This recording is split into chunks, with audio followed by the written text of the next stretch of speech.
বামপন্থী যুব সংগঠনের আহ্বানে 4 দফা দাবিকে সামনে রেখে মিছিল এবং পথসভার আয়োজন করা হয়েছে।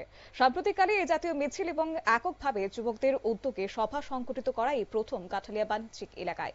সংগঠন সূত্রে খবর যে দুই অঞ্চল কমিটির উদ্যোগে ব্যাপক অংশের সংগঠনের কর্মী ও নতুন নতুন একাংশ যুবকদের উপস্থিতি এদিন লক্ষ্য করা গেছে। সংগঠনের দাবিগুলি হচ্ছে যেমন বেকার যুবক যুবতীদের কর্মসংস্থান, রাজ্যে ক্রমবর্ধমান খুন সংখ্যার পাশাপাশি ধর্ষণের বিরুদ্ধে, নেশা ও লুটপাটের বিরুদ্ধে। এই দাবিগুলি নিয়ে স্লোগানে মুখরিত হয়েছে কাঠালিয়া বাণিজ্যিক এলাকার অলিগলি। কি রয়েছে বিস্তারিত শুনুন।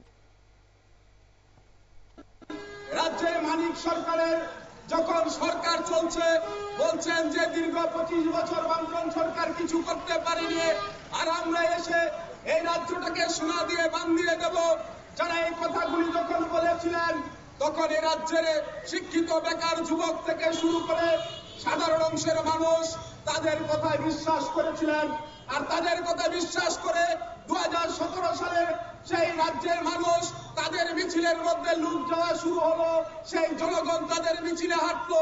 আর রাজ্যের বামফ্রন্ট সরকার ক্ষমতা থেকে 18 সালে তার ক্ষমতাচ্যুতি হলো। আর তখন আমরা যখন বলেছিলাম যে বিজেপি সরকার আসলে রাজ্যে কোনো কিছু করবে না, তারা ভারতবর্ষটাকে 2014 সাল থেকে জ্বালিয়ে পুড়িয়ে শেষ করে দিচ্ছে, দেশের রাষ্ট্রায়ত্ত সম্পদগুলিকে বিক্রি করে দিচ্ছে, দেশের যে সরকারি সম্পদ আছে সমস্ত সম্পদ নরেন্দ্র মোদীর নেতৃত্বে সমস্ত কিছু ভারতবর্ষের বিক্রি।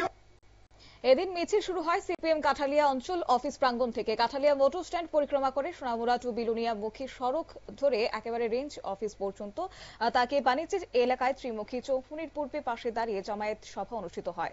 সবাই বক্তব্য রাখেন প্রথমে সারা ভারত গণতান্ত্রিক যুব ফেডারেশনের সোনামুড়া মহকুমা কমিটির সভাপতি মোহাম্মদ সেলিম। দ্বিতীয় পর্বে বক্তব্য রেখেছেন সংগঠনের মহকুমা সম্পাদক ইন্দ্রজিৎ সাহা। নিয়ে নিচ্ছি ছোট্ট একটি বিজ্ঞাপন বিরতির সঙ্গে থাকুন।